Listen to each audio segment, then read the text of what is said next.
সামগুৰিত এগৰাকী বিজেপি নেত্ৰীৰ গুণ্ডাগিৰি। সামগুৰিৰ বিজেপিৰ প্ৰাক্তন জিলা পৰিষদ ৰীতা কাকতিৰ বিৰুদ্ধে সামগুৰিৰ গটং আৰু নমিতা ৰাণী বৰ্মন নামৰ এগৰাকী মহিলাক আৰক্ষী থানাৰ চৌহদত মাৰধৰ কৰাৰ গুৰুতৰ অভিযোগ। মহিলাগৰাকীৰ অভিযোগৰ মতে প্ৰাক্তন বিজেপি নেত্ৰীৰ ৰীতা কাকতিৰ বাসগৃহত এগৰাকী যুৱতীক ঘৰুৱা কামৰ বাবে নিয়োগ কৰিছিল মহিলাগৰাকীয়ে। পৰৱৰ্তী সময়ত উক্ত বনকৰা যুৱতীগৰাকীক মাহেকীয়া ধন দিয়াৰ সময়ত মাৰপিট কৰাৰ লগতে ৰীতা কাকতিৰ ঘৰৰ পৰা 50,000 টকা চুৰি কৰাৰ অভিযোগ আনিছিল ৰীতা কাকতিয়ে। আনকি ৰীতা কাকতিয়ে যুৱতীগৰাকীৰ বিৰুদ্ধে চুৰি কৰাৰ অভিযোগত সামগুৰি আৰক্ষী থানাত দাখিল কৰিছিল এখন এজাহাৰ। পৰৱৰ্তী সময়ত ঘটনা সন্দৰ্ভত বনকৰা যুৱতীগৰাকী সহ নমিতা ৰাণী বৰ্মনক সোধপোছৰ বাবে আৰক্ষীয়ে মাতি পঠিয়াইছিল থানালৈ। সোধপোছ চলি থকাৰ সময়তে নমিতা ৰাণী বৰ্মনক গুৰুতৰভাৱে মাৰপিট কৰাৰ অভিযোগ বিজেপি নেত্ৰী ৰীতা কাকতিৰ বিৰুদ্ধে।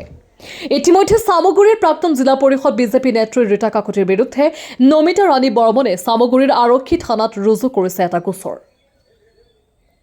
News desk report, Samaguri live. বাইদেউ আপোনাৰ ঘৰ? মোৰ ঘৰ ঘটঙা। নাম কি আপোনাৰ? মোৰ নাম শ্ৰী নমিতা ৰাণী বৰ্মন। কি হৈছিল ঘৰ? মানে ঘটনা হৈছিলে, মই ৰীতা কলিতাৰ ঘৰত মই ছোৱালী এজনী চাই দিছিলোঁ। আগতো মানুহ 2-3টা মানুহ চাই দিছোঁ, সিহঁতৰ ঘৰত ৰাখিব নোৱাৰিলে। কিয় ৰাখিব নোৱাৰিলে মইতো নাজানো, কিন্তু এতিয়া 3 নম্বৰত দিলোঁ ছোৱালী এজনী। দিয়াৰ পিছত ছোৱালীজনীক মানে যেতিয়া 1 মাহ হৈ গৈছে দৰমহা দিব, তেতিয়াই মানে ছোৱালীজনীক কিবা এটা মানে হেৰি কৰি সিহঁতে পইচাৰ ওপৰত মানে কাম কৰাৰ কাৰণে, মানে ঘৰুৱা কাম কৰাৰ কাৰণে মানে দিছিলোঁ ছোৱালীজনী।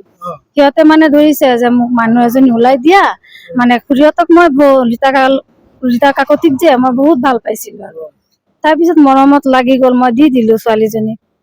মই ভাবা নাছিলোঁ সিহঁতে যে এনেকুৱা কৰিব। তাৰপিছত মই মানে ছোৱালীজনী যেতিয়া 1 মাহ হৈছে, 1 মাহ হোৱাৰ পিছত মানে এতিয়াতো সিহঁতে দৰমহাটো দিব লাগিব, দৰমহাটো নিদিয়ে পেলাই ছোৱালীজনীক মানে ফচাই দিলে। ফচাইছে বুলি মানে হেৰি যে তই পইচা নিছ, ঘৰত বোলে পইচা থৈছিলে, চুৰি কেছত ফচাই দিলে। আৰু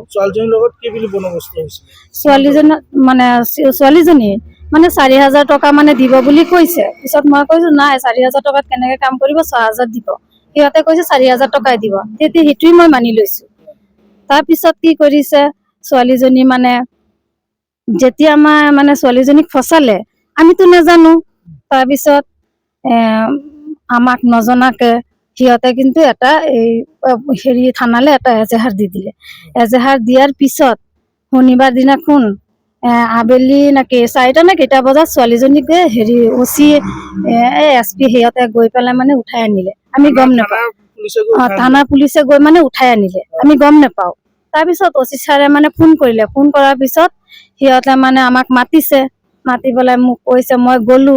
যোৱাৰ পিছত মোক কি কৰিছে, মানে মোক সুধিছে যে কিহৰ পৰা কি হ'ল।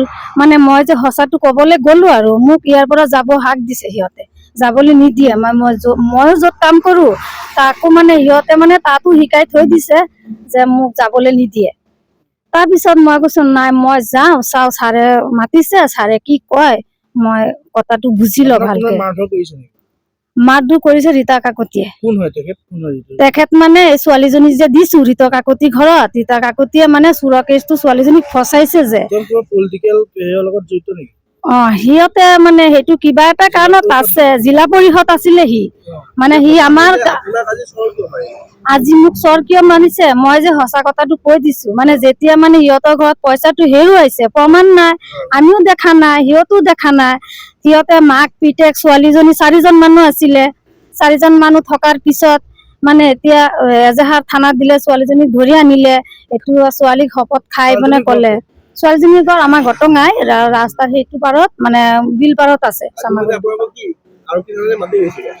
মোক আজি মাতি নিছে ছাৰে মাতি নিয়াৰ পিছত ছাৰে মোক সুধিছে যে কিহৰ পৰা কি হ'ল। তাৰপিছত মই কৈছোঁ এনেকে হ'ল, ছোৱালীজনীক দিছিলোঁ যে ছোৱালীজনী আজি ফাঁচি গ'ল, এতিয়া আপোনালোকে প্ৰমাণ কৰি চাব পাৰে। আমিতো প্ৰমাণ দিব নোৱাৰো, সিহঁতেও প্ৰমাণ দিব নোৱাৰে। তাৰপিছত ৰীতা কলিতা মাৰিছে মোক।